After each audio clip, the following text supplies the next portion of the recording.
Hello, everyone. Welcome to today's episode of Two's Company. Today we have with us Taha Kehar, who is a literary critic, novelist, journalist, teacher. He is a leading name in his field, and he writes for The Dawn, The News, South Asia Magazine. He writes reviews, commentaries, essays. Three of his novels have been published, which include Of Rift and Rivalry, Typically Tanya, and recently No Funeral for Nazia. He's a very dear friend of mine, and I'm very happy to welcome you to today's Two's Company. Thank you so much for having me and for such a lovely introduction. And I don't think I deserve it, but okay. Of course you do. You deserve far more. Today's talk, we want to keep it informal and just a regular chat between friends. And I'd like to start somewhere from writing, since that's what connects us as individuals. That's all I even know how to do. Let's be very honest. So when did you realize writing was it for you? That was all you were going to do? It's very difficult to pinpoint the exact moment. I would say I was doing some form of writing as a child. Mm-hmm. It wasn't with words, it was with images. I would do these pictorial representations of stories, just, stick figures or something like that. Mm-hmm. And I was telling myself stories. And it was much later that I discovered that those could be translated into words, and I could use language to tell those stories. Oh. So I was telling myself stories through images that I would create. I'm not an artist, as I said, I can only write. So that's where it all started. But I don't think it was until much later that I thought I was capable of being a writer. I'll be very honest with you. Our society doesn't take very kindly to writers. They don't give them the importance that they deserve. Well, not everyone deserves that importance even, let's be honest. But they do tend to discourage young people from writing. So naturally, I was subjected to the same kind of treatment. So, And in this journey, that was the beginning of it. But now, as you stand with 3 novels to your credit, how do you feel looking back now? How has the journey been? The journey, I wouldn't say it's been, in retrospect, nothing looks difficult. Let's be honest.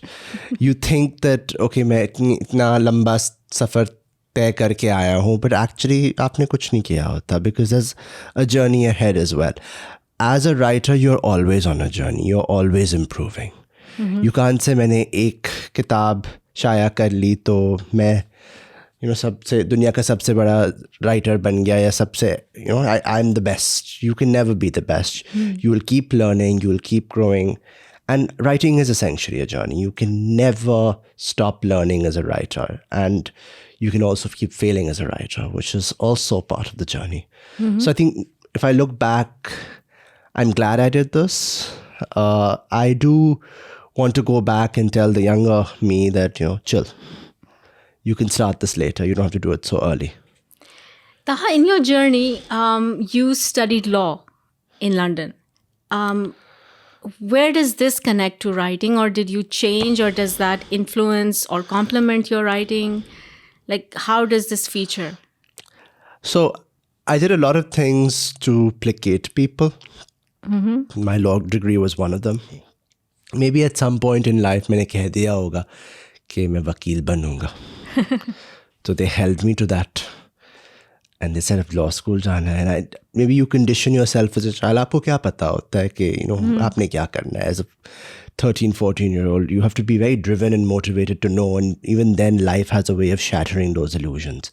True. So, उस वक्त, I just decided that I wanted to go to law school. I did want to get into filmmaking, which was something that intrigued me. But obviously that was my, maybe the storyteller in me that was trying to break away from some kind of shell. But that was also shot down. So naturally, I went into law. And eventually, I'll be honest, I enjoyed myself as a law student. I met a lot of people who bored me to death. So I remember there were people who walked in during Freshers Week and they were so laid back and chilled out.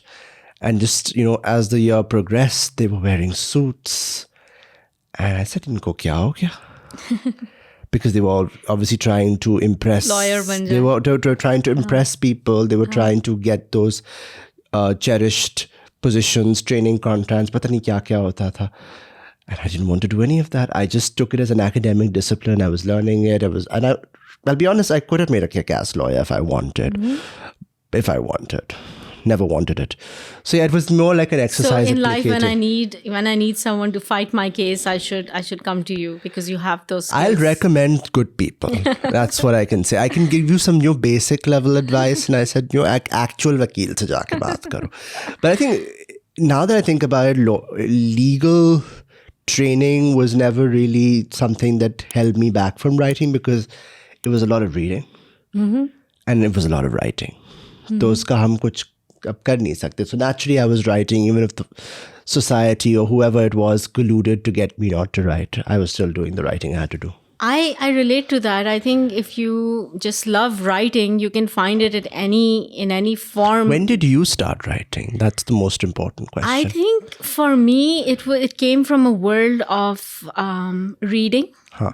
So first I was so immersed in reading and, reading anything that I could find. And at some point it just seeped its way into writing.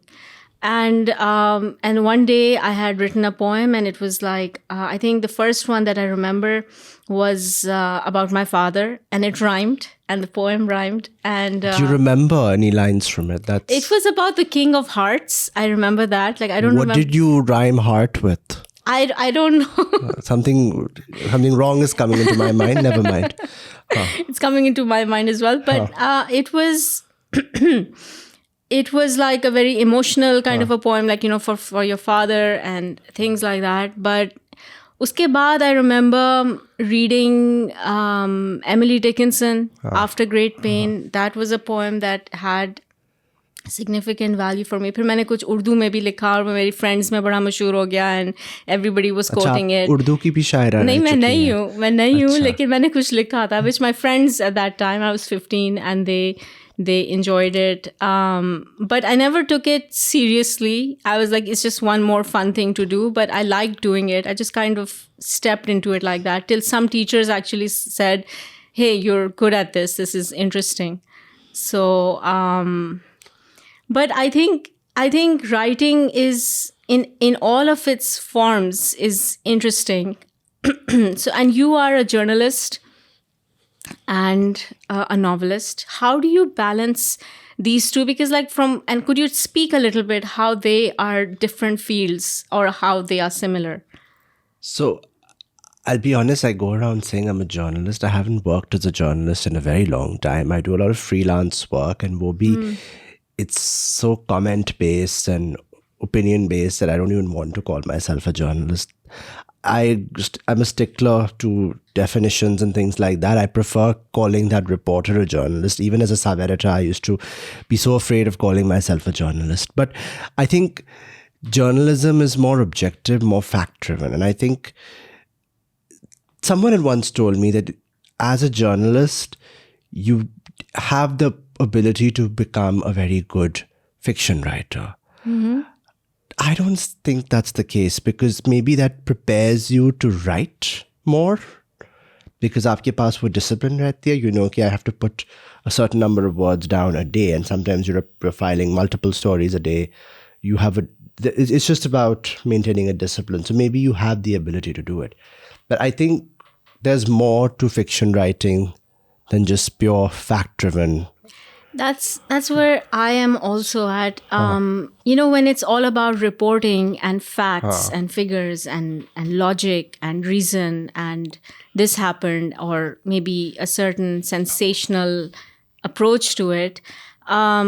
And then in literature, it's different. So, I mean, I find many journalists who are also writers, I'm not as drawn to their work personally, but I find that your work retains that sensitivity that I feel is necessary for That's because journalism literature. was the only way I could keep the spirit of writing alive in me. So after law, I didn't want to become a lawyer. I didn't want to wear a suit and suck up to people who I didn't like. So I said I have to do something else. So happily, I applied to these media houses, all these newspapers, rather, not even media houses. And they took me on कि आए आप सब editor हैं, you give the English का test जो आपको mandatory करवाते हैं, and you pass it, and then you're a journalist then one fine day. So this was my only way of staying connected to the written word, and I think that's where the discipline came from, because it's easier for me to produce something because I've worked in that demanding, deadline-driven environment. Right, makes sense. So. In the beginning, you have written poetry as well. So I'm not the only one who writes poems, and we'll discuss. I'm a terrible poet, which you are not. So no, I would argue there were some things I read in a very interesting project that we will discuss. We will talk about it. Yeah. But how do you feel? What is the difference between, because you've worn that hat, you've been a poet, you have a book of poetry as well. What is the difference like from poetry to short stories to novels? How do you differentiate writing these, or how do you differentiate reading these as well? शुरू में आपको लगता है कि मैं सब कर लूँगा, मैं शायरी भी लिख लूँगा, अफसाने भी लिख लूँगा, नॉवल निगारी भी कर लूँगा. But do you think you can sustain that? I thought I'd be able to write poetry because it was easier to maintain that rhythm. Shorter poems could be written over a period of time. But I don't think many Pakistani poets, whether they're aspiring or even established, I don't think they read too much poetry as well. So I just feel English poetry has evolved to such an extent across the world that I don't say it about specific poets here from Pakistan. I think they're all lovely. I read their work, enjoy it, yours in particular. But I do feel that aspiring poets these days do not read as much poetry. Yeah. They just do it because it's a form that works for them, because it's more convenient. So I was one of those people. I did it for a bit, and I was constantly told that it's not commercially viable. And one of the things I realized is that my instinct was for storytelling. It wasn't for writing poetry. I could capture a moment to the best of my ability, us waqt that I thought, in verse, but I don't think it was working for me. So that's why I gave it up. And I think to this day, I can never go back to it.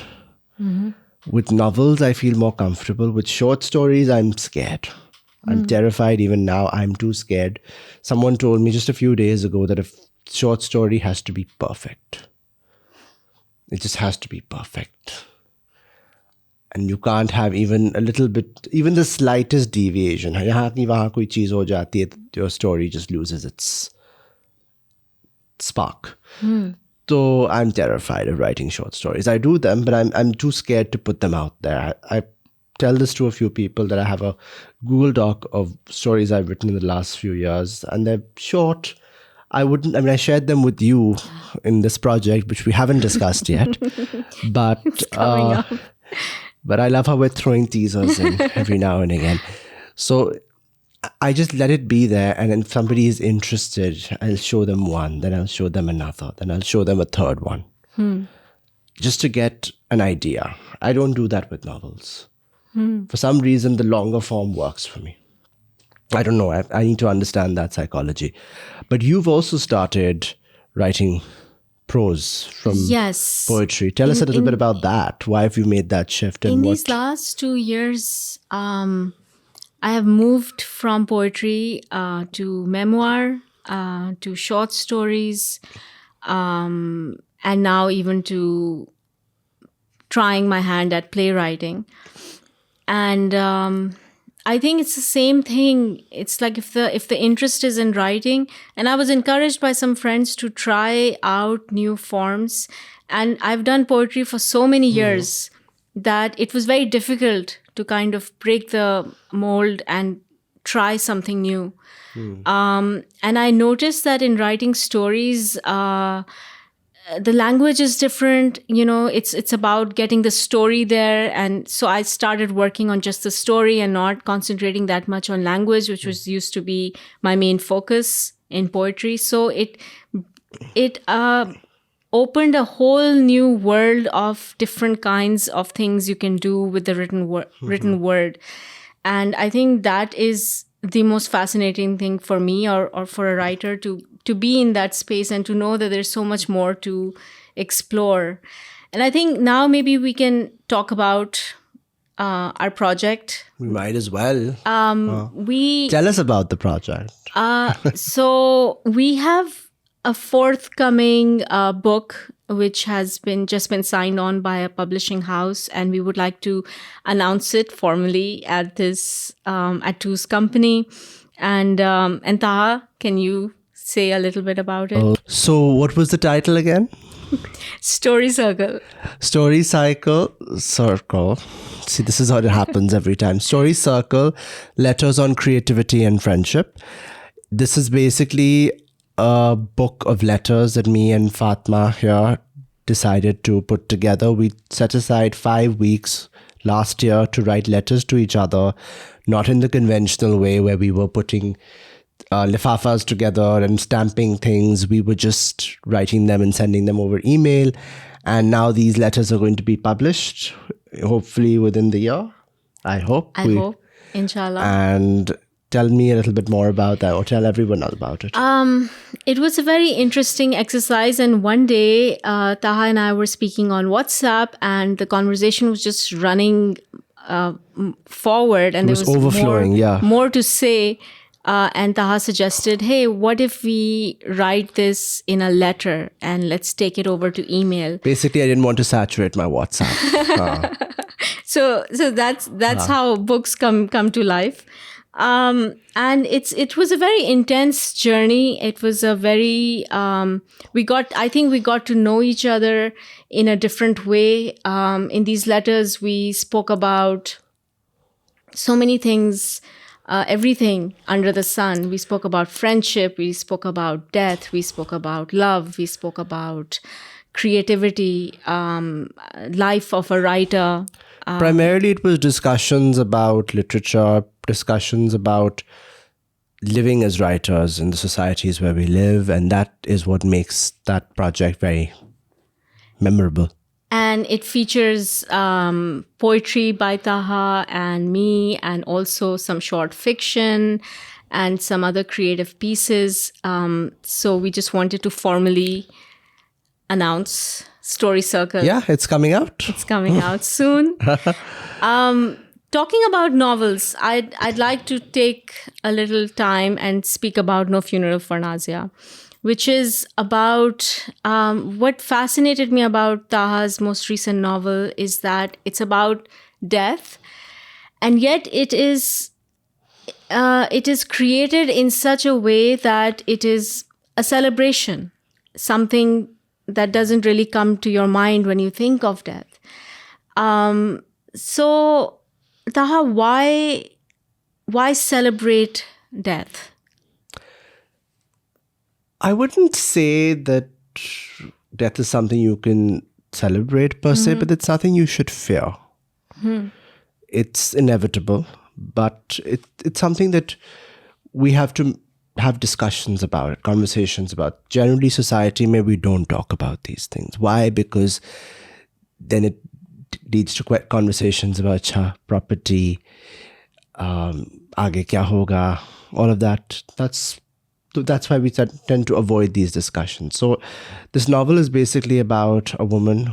Her name is Nazia Sami. She's a celebrated author.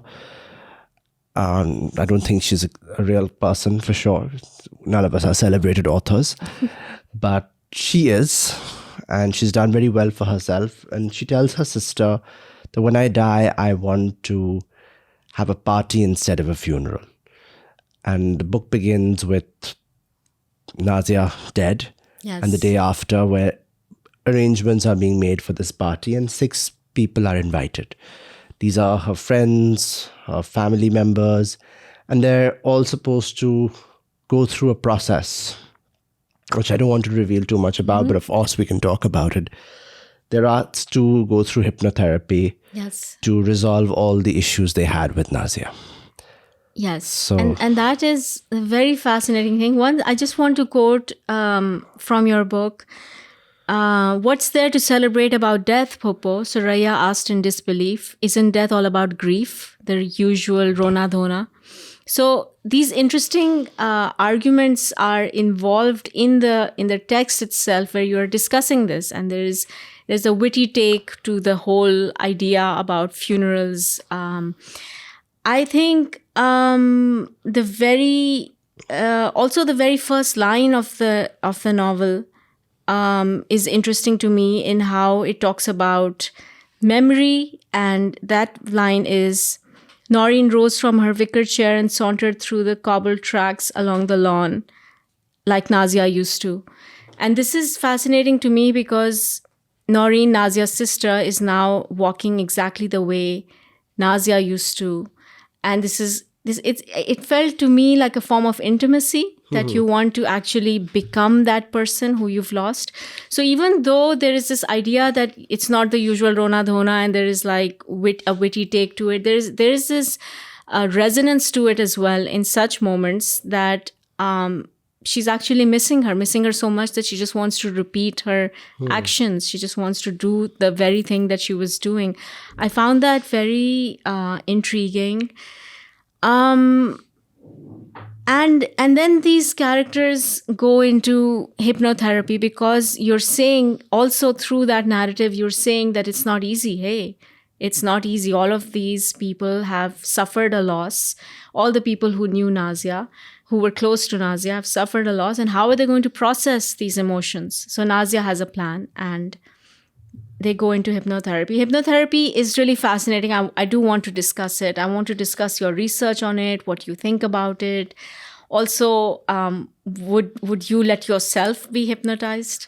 I would never allow myself to be hypnotized. So when I just sprung upon this idea of hypnotherapy because these people were together. It was like a Agatha Christie novel where all these people are at a party, they're fighting with each other, there's so much conflict. And I realized at some point that these characters need to go through a process whereby they are cleansed of all of these emotions and all these negativities. Hypnotherapy, I came to realize from my research, is something that is more, it's not something कि आपके सामने किसी ने घड़ी चला दी और आप सो गए. That's a magic show. Like, you're not Houdini, if that is the right reference. But khair, it's more self-driven. It's more about self-hypnosis. You have the power to be hypnotized, and you allow yourself to succumb to that process. So naturally, hypnotherapy, for it to work, you have to go through multiple sessions.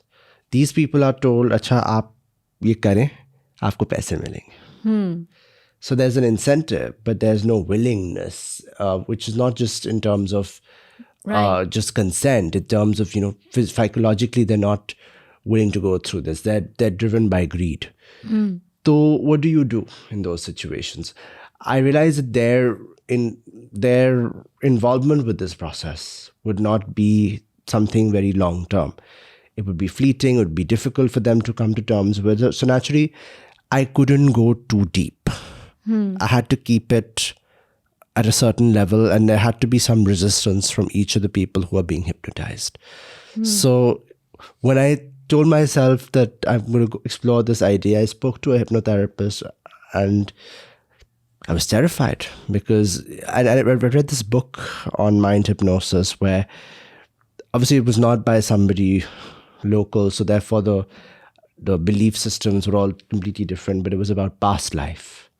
How hypnotherapy helps you come to terms with, your former selves, your past life. Right. I said, I can't do that here. Like, imagine But it was interesting. There was just so much depth to that process. And it was all driven by you, yourself. Though I would never put myself through that because God knows what I'd discover. So that's Or the, what someone else would discover about me. Yeah. in the hypnotherapist. No, that's just what it is. And I think it was an interesting idea to research because I had this mystery setting, but I did not have a detective. So that hypnotherapist became kind of like a detective. He was like somebody who was trying to get to the bottom of things. Kya hua? What did you do to Nazia? What did you not do to Nazia? So it was more like an investigation in a different way. So, Right. Also about No Funeral from Nazia, there is this part in Nights to Remember where Nazia, I won't take the name, but Nazia confesses to someone and she's been writing a diary. But at this point, when she starts confessing to this person, she stops writing a diary as if the person has replaced the diary. As a writer, do you think that's even possible? Can a person actually confessing to a person, can that take the place of writing a diary? see, a diary is your vessel. It's where you put I don't write a diary every day. I think my life would be very boring if I did. But people who do it, they want to deposit everything that has happened in that day into something in written form. So it becomes your vessel. It's somewhere where you keep everything for keepsake, for posterity, whatever. But I don't think it's possible to meet a person who you can confess everything to without judgment, without any kind of backlash. And people are inherently unpredictable. ये तो आपके कुरान में भी लिखा हुआ है. So naturally, you will not meet someone like that. But their relationship is such, Nazia and this person's, that I think they are seeking something so desperately that they find it in each other. And I sometimes feel like your relationships are often defined by what you seek, or what you're willing, the energies that you're trying to give out into the world. And it's very rare to have those energies matched, but when it happens, it happens. Yeah, I think it's interesting talking about diary in context of story circle, because we're writing letters and I can't see you. I'm just with my computer. And did you feel like you were writing a diary when you wrote those? I was very aware that there's a person who will be reading those. So I think I knew it was a letter, but I think several times it would turn confessional, almost like a diary entry, because there was so much freedom to express anything in those letters. I mean, from the articles I've read of yours and the reviews and the commentaries, I feel you have a very thorough understanding of the literary scene in Pakistan. And I would like to know, what are your views about where it's going? I think you are one of the leading critics we have in Pakistan today about You're very kind, but I'm Anglophone writing. No, you are. So I would love to know how you feel, where it's at, what's going on, what are people writing about, what are they going for, what are they going at? It's looking very optimistic at the moment. I say maybe a few years ago, there were very few writers and everyone knew them because they were just a handful. But there were people who were writing even then. It's not like they were not producing work. With time, खासकर since India में लोग publish होना शुरू हो गए. And then यहाँ पे भी with time, after 2019 with the book ban that, frankly speaking, was our fault, local publishers have also emerged. So it's a very rich scene. Of course, nobody's reading anymore, let's be honest. I can say that हम लोग किताबें लिख रहे हैं, but we're still writing for just a very niche market. But फिर भी बहुत चीज़ें निकल आ रही हैं over the years. You have people like Omar Shahid Hamid producing thrillers. He's doing spy chronicles. He's doing very good work. And then you have people who are writing purely in the literary vein. Pehle aisa tha ki people were just writing literary novels. And now people are doing all kinds of stuff. People writing mystery novels, there's romance, there's experimental stuff that's coming out. So technically, this is a good thing. An Indian writer I approached many, many years ago said that it took us time to get to this point as well, where practically everyone we know is a writer. And I think that'll be a good thing for us, because the more you'll publish, the more books will come out. It'll be better. We'll have more literacy, I suppose, one would argue. But if you think about it, we also have a lot of festivals for literature. Many of them obviously don't only cater to literature. There's a lot of entertainment value. There are certain celebrities that come there as well. But primarily, they are giving platforms to younger voices. They are giving them the opportunity to produce the work they want to produce and just to do whatever the hell they want. You and I have been on a panel together at the KLF. We've gone to Quetta, for God's sakes. Yes. And our literature has taken us there. Yes. Not, हम लोग सैर करने तो नहीं गए थे. खैर सैर भी की. लेकिन it's not like हम लोग सिर्फ सैर करने गए थे. It was our literature that took us there. So that in itself is a positive sign.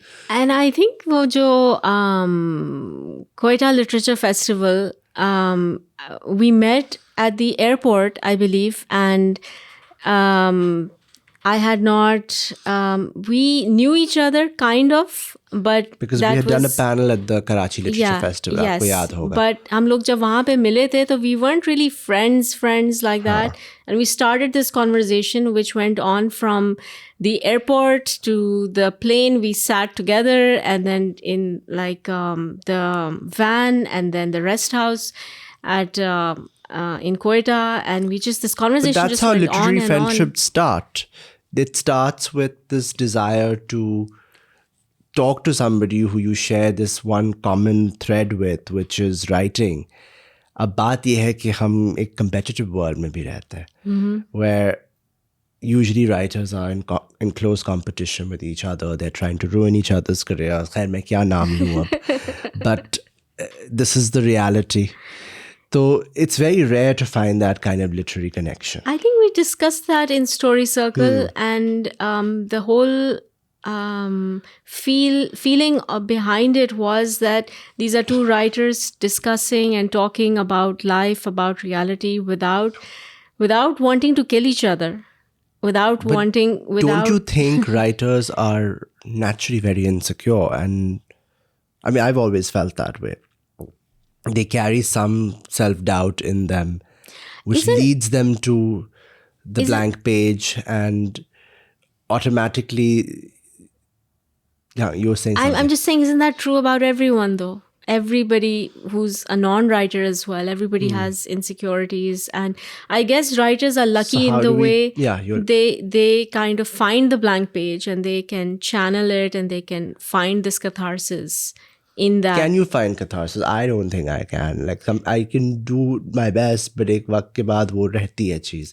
I think in my case, I think वो constant एक चीज है. So you have to keep writing.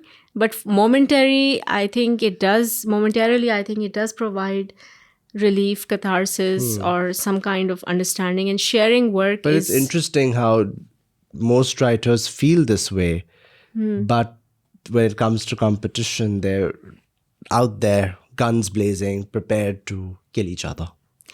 And so, I mean, talking about that, like writing is one process of it, and then the other world is the marketing world and the publishing world. And these two are such different energies. How do you deal with these two energies? I mean, in the books that you've published, is writing a different zone you go into? Is it two different kind of thing, or is it connected? It's very true. Nobody tells you this. कि as a writer, आपने किताब लिखनी है, and it's very different from when you put it out there, because there's a whole infrastructure that makes that possible. Whether it's marketing, even publishing is a business. So even if you've written the best manuscript, there's no guarantee कि आपको publisher मिल जाएगा. You are shopping around for publishers. Nobody cares what you've written. And sometimes manuscripts are gathering dust until they're picked up. This is just the way it is. So it took me some time to accept that fact कि चलो मैंने जो चीज़ लिखी है, it may not be marketable. And that's okay. I've done it for myself. But you talk about publishing. Can you speak a little bit about the publishing scene in Pakistan? It's come up. It's done very well for itself, frankly speaking. We did not have too many publishers publishing fiction at the time. Years ago, I think OUP, Oxford University Press, used to publish fiction as well. This baat ko bhi bahut saal ho gaye. But now they don't do that. They're primarily publishing textbooks and academic books, non-fiction. Uske alawa, we had a few small publishing houses. I remember when I was trying to take my poetry to them, they told me that iski koi wo nahi hai guarantee ki aapki kitabein bikengi. So you just get some pre-publication orders. What they were trying to say was, get us the assurance that bookshops will keep your book. Right. Because they'll buy it from us and that'll be the way it is. That's also not possible for a young person to do. How do you go to a random bookstore and say, meri kitab ke liye aap pre-publication orders denge ya nahi? Yeah. Because this is the time when there was a shift taking place in publishing. Ek zamana tha jab as the author aapka kaam sirf kitab likhna tha and occasionally just show up for a launch and everything. Ab dunya Instagram ki taraf aa gayi hai. Writers are expected to know TikTok.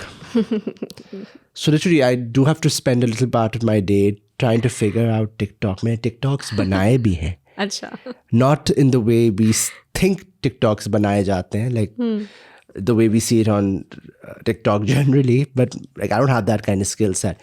But it's important to know that as well, because that's another channel for marketing.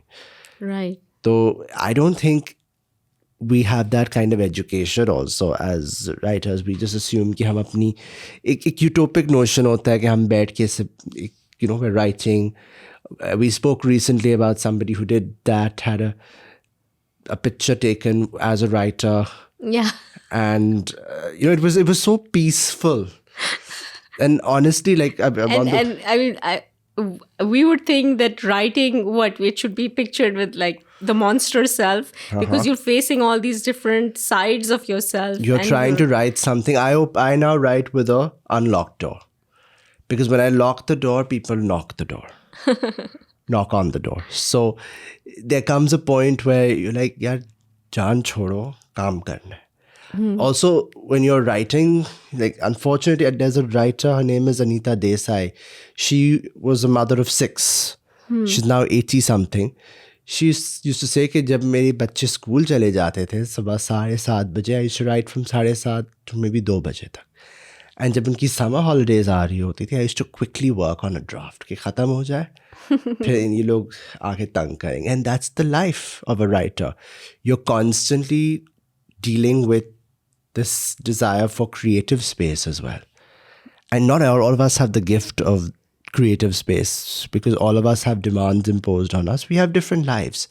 Not all of us can sit in a quiet room and produce while pictures are taken. So, do you also feel that sometimes as writing people say कि ये तो कोई असल काम नहीं है, ये तो आप बस लिख रहे हैं, इसका कोई, it's not real work. Have you ever felt that? Yeah. I'm made to feel that all the time. It's perfectly fine. I tell them that whoever's writing the story of your life, you tell them that. And then let's talk.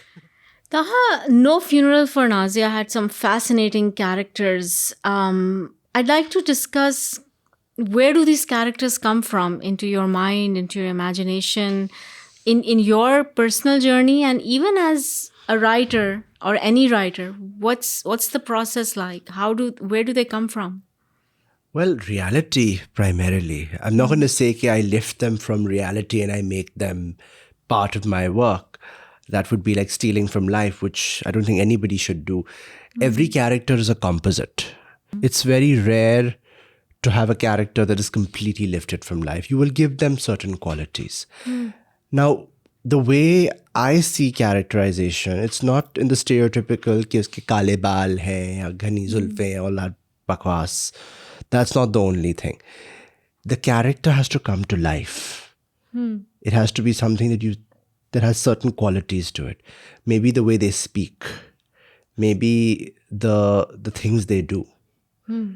It could be something as simple as, how they hold a cigarette, how they respond to a situation, maybe just their interaction with a person, the way they speak, the words they primarily use. So for me, it's all about dialogue.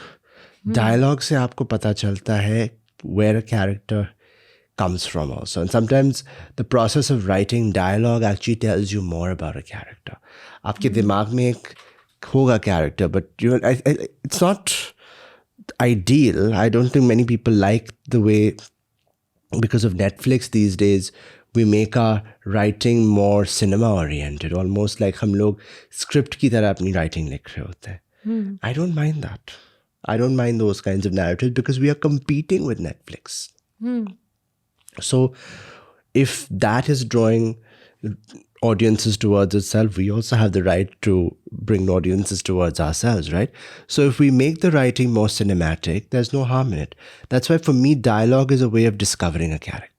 And sometimes they tell you more it sounds hilarious because I'm seeing these characters as real people, but I have to live with them for many, many months when I'm writing them. So I want to know what they're saying. It can't just be like Fatma sitting there mute throughout my book. She has to say something.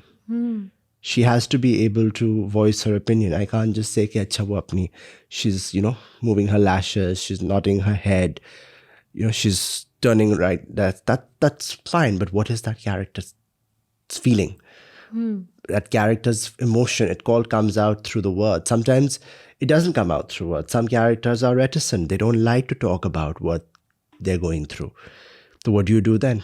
Their body language tells you things. So the way you're nodding right now shows that you're listening to me. If you were yawning in my face, that would also tell me something about what you feel about this conversation. So that's primarily it. I don't see characters as just ciphers or just things that are in the narrative. They have to have a life of their own. And I think the character takes the story forward. You can have a great plot, but if your characters are forgettable, तो फिर बस आपकी कहानी गई. कौन से characters पसंद हैं जो आपने in books that you've read? What are characters that have lived with Taha, or still live with him? I think characters. Are you referring to specific books like here? novels, books. I think literature. Characters that have something to say, something that I don't want to pinpoint कि ये वो character है जो मुझे पसंद है, because there are multiple characters, but I like characters who are not your stereotypical people. कि अच्छा इस situation में ये बंदा वैसे ही react करेगा जैसे मैं चाहता हूँ as the reader or as the writer. They'll do something out of the box. I want characters that are out of the box. I want characters that defy the norm. I do get drawn towards characters that do things like have parties instead of funerals, and things like that intrigue me because that's different. Why are you doing what you're doing? You automatically get drawn towards a person when they've done something out of the ordinary. Stereotypical to hum sab ban sakte hain. Ordinary cheezein to hum. And this is true for real life as well. I guess the more interesting characters are who are different, who are radical, who are eccentric. I mean, I'm also drawn more to real people. You can equally be an eccentric character. You've been writing poetry and now you're writing letters to some random man. So there you go. Talking about those letters, I just like to take a moment and discuss this. Like this was like from one of the letters I wrote to you, and I thought I would read it and we can discuss what we... I'll also read a letter after you're done. So this is a part of a letter that I wrote to Taha in Story Circle, which is our book that we've worked at together. So this goes something like this. Music takes me to various places. It's like a flight into the imagination. I suppose it's this way for everyone. Once, a Spanish woman I mentioned before as a woman I admired said to me that I had a peculiar way of sorting out my mind in conversation. She implied that I put it all out there, as it is, in essence, to figure it out with someone listening. It was, of course, her ability to listen that made this entire exercise seem something fantastic, or even exist as something. I lost this ability through years of reticence, I think.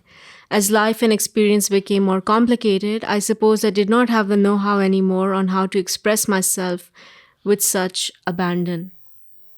And I recall when this particular part, you responded to it as it's not always such a great idea to say anything that you're thinking of, to speak at all. And it was a word of caution, I think, that I got from you, and we discussed this.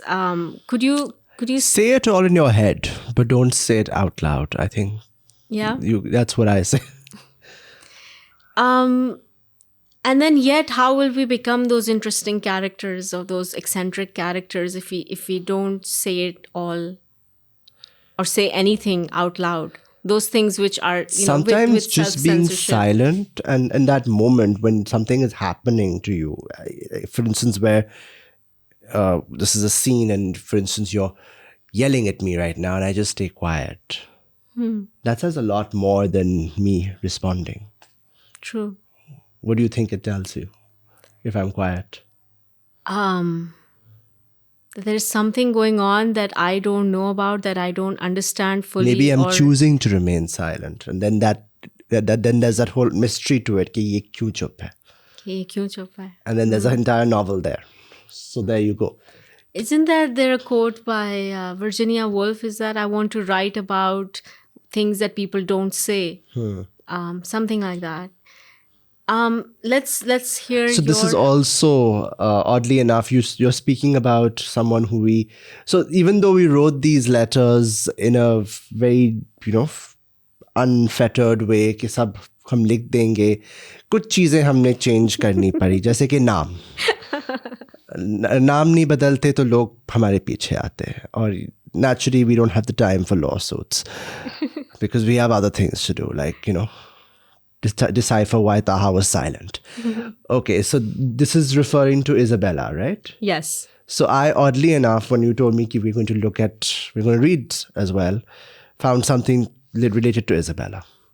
So this is from the letter, I think a few days later, I think. I'm getting the whole chronology wrong. I hope not. But khair. Okay. So this is a letter we wrote in September. Fatima. I never used to say, hi, Fatima. I would say Fatima. Like I'm screaming at you. As I was reading your previous letter, I was struck by the image of Isabella watching her lover paint his masterpieces. You're right. Sorry, this screen is driving me insane. Okay. I'll begin again. As I was reading your previous letter, I was struck by the image of Isabella watching her lover paint his masterpieces. You're right. It's an intimate act to observe the seeds of a creative idea transform into a full-fledged work of art. I wonder if it's similar to watching a child grow before your own eyes. Does it accord the distinguished status of co-creator to the observer? Does it give the observer special insight into the artwork and its interpretation? What can he and she do with that knowledge? I've been pondering these questions for a few hours now, and I don't know where they're going to lead me. Yeah. It makes me nostalgic about those times, about when we were writing and exchanging these letters, and this idea of someone observing your work, a partner observing your work, and the shared intimacy in that. I think it's such a beautiful way to look at it. It's such a beautiful way, the way she described it. And I love to hear about it again. I love to experience it again and experience Story Circle in this moment here again. Talking about inspiration, like let's go towards inspiration. Where do you draw your inspiration from for writing? So oddly enough, I know a lot of people who read newspaper articles and they know ये जो हमने कहानी पढ़ी है इसके बारे में हम लिखेंगे, and we'll write an entire novel. I can't do that. For me, my inspiration has always been the people around me. It's always been good works of literature. It's also been just what hasn't been explored. Someone had told me once that if you go to a bookshop and you don't find what you want to read, you should write that book. I don't know if that's a great idea or not. For now, it's been a great idea. That's what it is. And I think inspiration for me comes in the form of reading the works of people who I admire. People like Amir Hussain, who is a well-known short story writer, a memoirist, a critic. And beyond that, writers who I feel I can connect to. I've always been drawn towards South Asian writers, whether it's Indian, Pakistani. Recently, I picked up this book called Polite Society by Mahesh Rao. And it's a reimagining of Emma, I think, in Delhi. Oh, nice. So things like this that marry two different worlds, those can be very interesting for me. And I think that's what I like about inspiration can come from anywhere. I don't believe that आप कागज कलम लेके बैठेंगे और चिड़िया को देख के आपको इंस्पिरेशन आ गई. वो सब वो किताबी बात है. I don't think it's possible because sometimes something inspires you in ways that you don't even realize. This very moment can inspire me many years later. Yeah. So with no Funeral for Nazia, I was not thinking about death or grief or anything, but I was terrified of the fact that mortality is a thing. It's something we have to accept. I wasn't consciously thinking about it, but I did see people around me go. And I said, I need to do something about this and make it fun for me. That's really interesting because that's like taking on a challenge and saying, "Ki this is my fear and I'm going to confront it in this way." Don't you do that with your work? I feel like with this book, I've explained death to myself. I think that's very interesting. What have you been explaining to yourself through your writing, Fatima? What was Story Circle's motivation or hidden motivation? I think one of the biggest themes in Story Circle is the solitary life of a writer and how you deal with loneliness and how you deal with solitude and the difference between those two. And I think we were talking as friends, but we were very firm on the fact that we are going to let each other be solitary in this moment. And so that was something that I was exploring in Story Circle. But I think, like you, I also confront fears in my writing. There is this piece that I've written. I think you've read it, Ticking Bomb, which is just confronting fear, which is just like going into the moment of fear and talking to it and confronting it in itself. So I think we do things like that. Thank you so much, Taha, for being with us. And it was lovely having this conversation and sharing these moments with you. Just like our letters that we wrote to each other, this was a new way of getting to know you in this formal very setting. Unexpected, but I'm glad we did this. Yeah. So I just want to encourage everyone to definitely read No Funeral for Nazia. It's available in bookstores in Pakistan. And also, we would both like to mention Story Circle, our new book, which will be releasing soon. We will be announcing dates and everything. So keep a watch out for it. And we would love for you to read our latest creative work together. So this is signing out. And thank you for being with us today. If you enjoyed this video, do subscribe to this channel shortly and watch more.